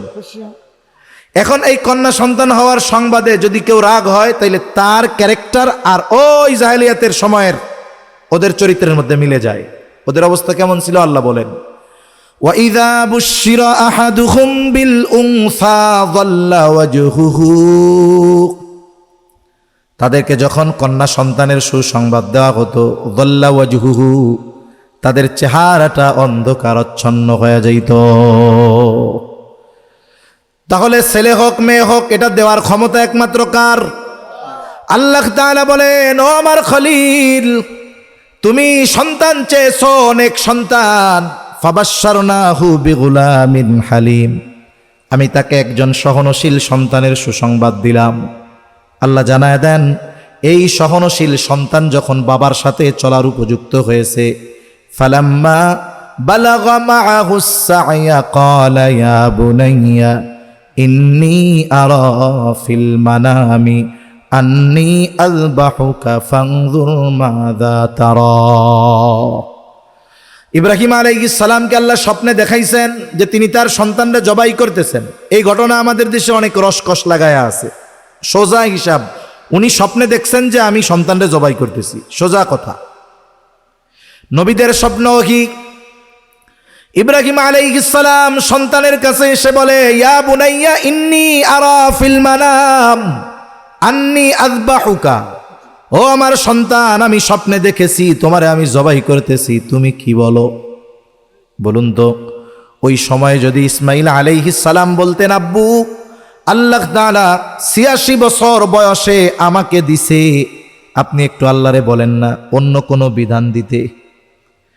যদি সন্তান কোনো আর্গুমেন্ট পেশ করত, বলুন তো ইব্রাহিম আলাইহিস সালাম সন্তান যদিও বাধা দিত, নিষেধ করত, কিন্তু আল্লাহর এই আদেশ পালনার্থে ইব্রাহিম আলাইহিস সালাম পিছু হটতেন নাকি? তাই এখানে পরীক্ষা একটা না, পরীক্ষা দুইটা। আল্লাহ পরীক্ষা করতেছে ইব্রাহিম আলাইহিস সালামকে, আর ইব্রাহিম আলাইহিস সালাম পরীক্ষা করতেছে। আল্লাহ তো বলছে তোমারে হালিম দিছি, দেখি আমার সন্তান আল্লাহর আদেশ পালনার্থে কতটা সহনশীল। যেটারে আল্লাহ বলছে হালিম সেটা তো হবেই, কারণ তাকে তো আল্লাহ নেতৃত্ব দিবেন। সন্তান ওই জবাব, সন্তানের জবাব কি? ফানজুর মাযা তারা, হে আমার বৎস তুমি তার কি বলো? সন্তান জবাব দেয়, ইয়া আবাতি ফাআল মা তুমার সাতাজিদুনি ইনশাআল্লাহু মিনাস সাবিরিন। ও আমার পিতা, আপনি আল্লাহর পক্ষ থেকে যেই ব্যাপারে নির্দেশ প্রাপ্ত হয়েছেন সেটাই করেন, ইনশাআল্লাহ আপনি আমাকে ধৈর্যশীলদের অন্তর্ভুক্ত পাবেন। সন্তানের জবাব ওই রকম। সন্তান হাসি মুখে আল্লাহর নির্দেশ পালনার্থে বাবার ছুরির নিচে শুয়ে পড়ছে, কোনো আর্গুমেন্ট পেশ করে নাই। আল্লাহ বলেন, ফালাম্মা আসলামা ওয়াতাল্লাহু লিল জাবিন ওয়া নাদাইনাহু আইয়া ইব্রাহিম ক্বাদ সাদ্দাকতার রুইয়া ইন্না কাযালিকা নাজিজিল মুহসিনিন। আল্লাহ তাআলা এই পরীক্ষারে বলেছেন, ওয়াফাদাইনাহু বিযিবহিন আযীম। আল্লাহ সুবহানাহু ওয়া তাআলা এই পরীক্ষায় পাশ করার পর আল্লাহ সুবহানাহু ওয়া তাআলা জান্নাত থেকে দুম্বা একটা পাঠায় দিছে, ওইটারে জবাই করছে। এই যে কোরবানির রেওয়াজ শুরু হইল, ইব্রাহিম আলাইহিস সালাম পরীক্ষায় পাশ। এই যে মহা এক পরীক্ষায় পাশ করছে, কিয়ামত পর্যন্ত উম্মতে মুসলিমার উপরে শর্ত সাপেক্ষে শরীয়তে ইসলাম এই কোরবানিকে ওয়াজিব করে দিয়েছে। এই পরীক্ষায়ও পাশ। এখন কি হইল? সব পরীক্ষায় যখন পাশ করছে, সর্বশেষ আর একটা পরীক্ষা। এইবার এই সন্তানকে নিয়া বাপ বেটা দুইজনই পরীক্ষায় পাশ। ওই ঘর তো ধ্বংসস্তূপে পরিণত হয়ে গেছে। আল্লাহ সুবহানাহু ওয়া তাআলা এইবার ইব্রাহিম আলাইহিস সালাম আর ইসমাইল আলাইহিস সালাম বাপ বেটা দুইজনরে ওই ঘর নির্মাণের আদেশ দিলেন যে আপনি ওইটাকে ঘর পুনর্নির্মাণ করেন। বাপ বেটা দুইজনে মিলে ঘর পুনর্নির্মাণ শুরু করলেন। এই সময় যখন ইব্রাহিম আলাইহিস সালাম এই ঘর নির্মাণ করতেছে, আল্লাহ তাআলা বলেন, وَإِذْ يَرْفَعُ إِبْرَاهِيمُ الْقَوَاعِدَ مِنَ الْبَيْتِ وَإِسْمَاعِيلُ رَبَّنَا تَقَبَّلْ مِنَّا إِنَّكَ أَنْتَ السَّمِيعُ الْعَلِيمُ। ইব্রাহিম আলাইহিস সালাতু ওয়াস সালাম বাইতুল্লাহর ভিত উঁচু করতেছিলেন এবং তার সাথে ইসমাইল আলাইহিস সালামও ছিল। ওই সময় আল্লাহর ঘর তারা পুনর্নির্মাণ করতেছে আর দোয়া করতেছে, হে আমার প্রতিপালক, আমাদের পক্ষ থেকে আপনি আমাদের এই আমল কবুল করে নেন। নেক কাজ করার সাথে সাথে আল্লাহ সুবহানাহু ওয়া তাআলার কাছে এই কাজ কবুল হওয়ার জন্য দোয়া করা দরকার। কেমনে কাজ করছে? আস্তে আস্তে ভিত উঁচু হয়েছে। ওই যে মাকাম ইব্রাহিম, ইব্রাহিম আলাইহিস সালাম তাফসীরের মধ্যে আসছে, পাথরের উপরে দাঁড়ায়া দাঁড়ায়া উনি ওই ঘরের গাঁথুনি দিচ্ছে। এক সময় ওনার পায়ের ভরে দেখুন ওই পাথরের উপরে পায়ের দাগ পড়ে গেছে। মাকামে ইব্রাহিম কোনো কোনো তাফসীরের মধ্যে আসছে যখন আরো উঁচু হয়েছে, কুদরতিভাবে ওই পাথরটা লিফটের কাজ করছে, উঁচু নিচু ডানে বামে যাওয়ার দরকার হইলে গেছে। এখন বাপ বেটা দুইজনে ঘর নির্মাণ শেষ করছে। এরপরে কি হলো? ঘর নির্মাণ শেষ, ইব্রাহিম আলাইহিস সালাম দোয়া করছে, এই পরীক্ষায়ও পাস। এইবার আল্লাহ তাআলা আদেশ দিলেন যে হ্যাঁ, আপনি এবার মানুষদেরকে হজের প্রতি আহ্বান করেন। আমি বলতেছিলাম দেখুন, এই যে জিলহজ মাস, হজ শরীয়তে ইসলামের অন্যতম একটি ফরজ বিধান। এই পরীক্ষাগুলোই তো তিনি পাশ করছেন। আল্লাহর সেই কথা যে ফাআতাম্মাহুন, যতগুলো বিষয়ের পরীক্ষা নেওয়া হয়েছে সব পরীক্ষায় উনি পাশ করেছেন। আর আল্লাহ তাআলা কি জানায় দিছেন পরীক্ষা নেওয়ার উদ্দেশ্য কি? ক্বালা ইন্নী জাইলুকা লিন-নাসি ইমামা, আমি আপনাকে মানুষের জন্য ইমাম, নেতা বানায় দিব। ইব্রাহিম আলাইহিস সালাম শুনুন, কল্যাণের দোয়া শুধু নিজের জন্য না, সবার জন্য করতে হয়। ইব্রাহিম আলাইহিস সালাম তখন বলতেছে, ক্বালা ওয়া মিন যুররিয়াতি, আমার সন্তানদেরকেও। আল্লাহ তাআলা ওনার এবং ওনার সন্তানদের ব্যাপারে এই দোয়া কবুল করছেন। কেমনে করছে এটা একটু শুনেন। কথা শেষ, 12টা বেজে গেছে। ইব্রাহিম আলাইহিস সালামের বড় সন্তান ইসমাইল আলাইহিস সালাম। এরপরে আল্লাহ তাআলা ওই যে সারা আলাইহিস সালাম, ওনার গর্ভে একজন সন্তান দিছে, উনি হলো ইসহাক আলাইহিস সালাম। ইব্রাহিম আলাইহিস সালামের পরে একজন কি ইসমাইল আলাইহিস সালাম, আর একজন ইসহাক আলাইহিস সালাম। ইসহাক আলাইহিস সালামের পরে যত নবী আছে, ইব্রাহিম আলাইহিস সালামের ছোট ছেলে যত নবী ঈসা আলাইহিস সালাম পর্যন্ত সব ওই ইসহাক আলাইহিস সালামের বংশ থেকে। আর একেবারে সর্বশেষ এবং সর্বশ্রেষ্ঠ নবী ইসমাইল আলাইহিস সালামের বংশ থেকে। তার মানে এই সব কিছুর মূলে আছে ইব্রাহিম আলাইহিস সালাম। ইব্রাহিম আলাইহিস সালামের পর থেকে নিয়ে যত নবী ঈসা আলাইহিস সালাম পর্যন্ত আসছে সব ইব্রাহিম আলাইহিস সালামের এই দুই ছেলের বংশধর। সুবহানাল্লাহ বলেন। ইসমাইল আলাইহিস সালামের বংশে নবী একজন, কিন্তু একজনই সব জনের সমান, মুহাম্মদুর রাসূলুল্লাহ সাল্লাল্লাহু আলাইহি ওয়াসাল্লাম। এখন আসেন, কেমন করে আল্লাহ তাআলা কোন কোন বিষয়ের মাধ্যমে ইব্রাহিম আলাইহিস সালামকে এই উম্মতে মুসলিমার জন্য স্মরণীয় করে রাখছেন? হজ, কোরবানি। বলেন কয়টা বিষয়? হজ, কোরবানি, সাথে সাথে খাতনা তো আছেই। 1 নম্বর বিষয়, ইব্রাহিম আলাইহিস সালাতু ওয়াস সালামকে আল্লাহ তাআলা আদেশ দিয়েছেন যে ওয়াযিন ফিন-নাসি বিল হজ, আপনি হজের জন্য মানুষকে আহ্বান করেন। ইব্রাহিম আলাইহিস সালাম বলতে জনমানবহীন প্রান্তরে আমি কারে আহ্বান করব? আল্লাহর আদেশ, আপনি আহ্বান করেন, আওয়াজ পৌঁছায় দেওয়ার দায়িত্ব আমার। সুবহানাল্লাহ। হজ এমন এক ইবাদত ভাই, অনেক টাকাওয়ালা করতে পারে না, অনেক টাকাওয়ালা সুস্থ আছে করতে পারে না। আবার দেখুন, এমন মানুষরে আল্লাহ হজে নিয়ে যায় যার ঘরে 3 বেলা খাবার ঠিকমতো জুটে না। এমনও মানুষ এই দুনিয়ায় আছে যে আল্লাহ তাআলা তার ঘর তারে জিয়ারত করাইছে। তাহলে হজ কে করতে পারে? বলে ওই ইব্রাহিম আলাইহিস সালামের আহ্বানের আওয়াজ আল্লাহ যার কানে পৌঁছায়া দিছে সেই ব্যক্তি ওই হজে যাইতে পারে। আল্লাহ আমাদেরকে ওই দলে বারবার শামিল করেন, বলি আমিন। এখন আসেন, হজের আহ্বান করলেন, এরপরে আল্লাহ তাআলা তালবিয়া শিখাইয়া দিছে নিজে। এখন এই যে হজ, হজের আহ্বান, সাথে সাথে এই যে তালবিয়া, লাব্বাইক আল্লাহুম্মা লাব্বাইক, লাব্বাইক লা শারীকা লাক লাব্বাইক, ইন্নাল হামদা ওয়ান নি'মাতা লাকা ওয়াল মুলক লা শারীকা লাক, এই যে তালবিয়া পাঠ করা হয়, এটা ইব্রাহিম আলাইহিস সালামের মাধ্যমে আমরা শিখে আসছি। এরপরে আল্লাহ কি দিয়েছেন, বলে এই যে বাইতুল্লাহ নূহ আলাইহিস সালামের মহাপ্লাবনে একেবারে হয়ে গেছে, ওইটাকে পুনর্নির্মাণ ইব্রাহিম আলাইহিস সালাতু ওয়াস সালাম আর ইসমাইল আলাইহিস সালাতু ওয়াস সালামের মাধ্যমে আল্লাহ করাইছেন। তাওয়াফ শেষ করার পরে 2 রাকাত নামাজ পড়তে হয়। এটার নিয়ম হইল মাকামে ইব্রাহিম, ওইটাকে সামনে, তার সামনে বাইতুল্লাহ, ওই বরাবর নামাজ পড়বে। যদি গ্যাদারিং থাকে তাহলে যে কোনো জায়গায় পড়লে হবে। আল্লাহ বলেন ওয়াত্তাখিযু মিন মাকামি ইব্রাহিমা মুসাল্লা। এতে ইব্রাহিম আলাইহিস সালামের পদচিহ্নের এই জায়গাটাকে আল্লাহ তাআলা নামাজের জায়গা বানাইছেন। 2 রাকাত নামাজ পড়তে হয় তাওয়াফ শেষ করে। এটার সাথে মাকামে ইব্রাহিমের সম্পর্ক। এরপরে এই যে সাফা মারওয়া, এটা হজের ওয়াজিব কাজগুলোর মধ্যে একটা। এই সাফা মারওয়া যে সাই করতে হয়, এটার সাথে সম্পর্ক কার? ইব্রাহিম আলাইহিস সালামের স্ত্রী, সন্তান। এরপরে আসেন হাজিরা তাওয়াফ শেষ করে একটা আমল আছে, পেট ভরে জমজম খাইতে হয়। এই জমজম আসলো কই? বলে এখানে তো ইব্রাহিম আলাইহিস সালাম। এরপরে আরো কি আছে? এই যে মিনায় হাজিরা শয়তানরে পাথর মারে, যখন ইসমাইল আলাইহিস সালামরে জবাই করার জন্য নিয়ে যাচ্ছে, শয়তান এসে ধোঁকা দিচ্ছে, এবার ওই যে পাথর মারছে। এই যে পাথর মারা হজের কাজ, অন্যতম ওয়াজিব। এটার সাথে সম্পর্ক কার? বলে ইসমাইল আলাইহিস সালামের। এরপরে আসেন কোরবানি করা হয়। আমরা যারা দেশে থাকি, যাদের কোরবানি ওয়াজিব হয়, আমরা কোরবানি দেই। আর বাইতুল্লাহ গিয়ে যারা হজ্জে তামাত্তু কেরান করে, এরা কোরবানি দেয়। এই কোরবানি আসলো থেকে? বলে ইব্রাহিম আলাইহিস সালাম থেকে।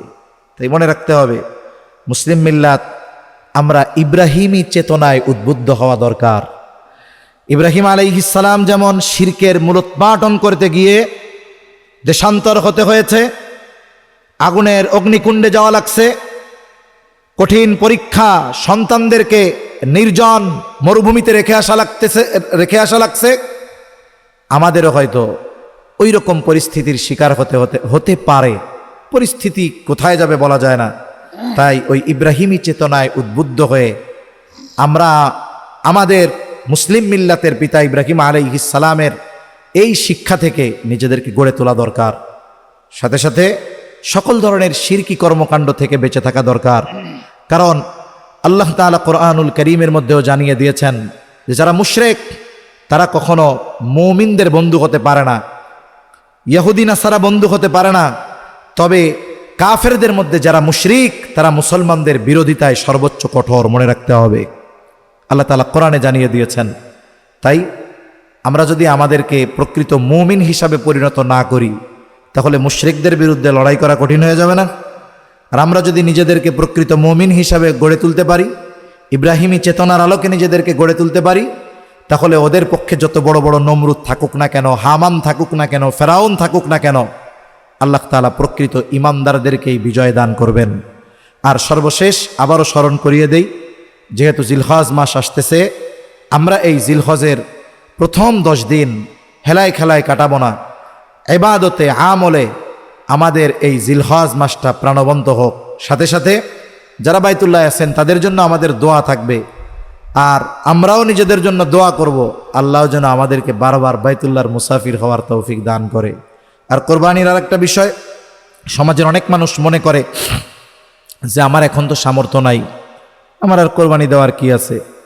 ওই চিন্তা করলে হবে না, কারণ হাদিসে এই বিষয়টা সুস্পষ্ট।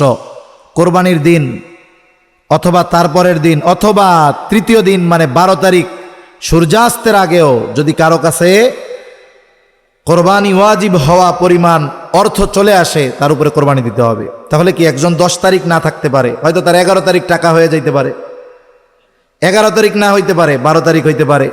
মনে করেন একজন লোকের কাছে একটা গরু আছে, নগদ কোনো কি নাই, টাকা নাই, কোরবানির হাটে গরুটা বেচছে 2 লাখ টাকা,